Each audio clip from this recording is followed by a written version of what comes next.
Hello po sa lahat. Mapagpalang araw po sa lahat ng ating mga manonood, lalong-lalo na po sa ating mga SSS pensioners. Welcome po sa aking YouTube channel.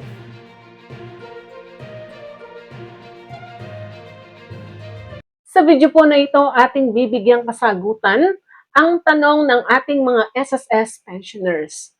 Ang tanong po na ito ay patungkol sa My SSS card. Narito po ang kadalasang tanong sa ating comment section.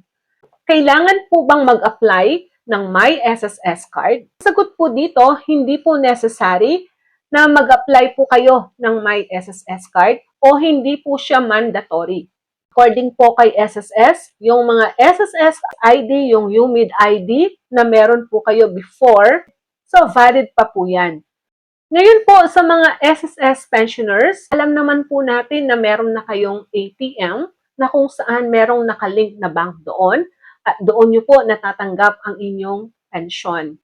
So, no need na po. Kung meron naman po kayong SSS ID at kung meron naman kayong ATM o bank account na kung saan natatanggap ninyo ang inyong pension, so hindi na po kailangan talagang kumuha pa ng My SSS card.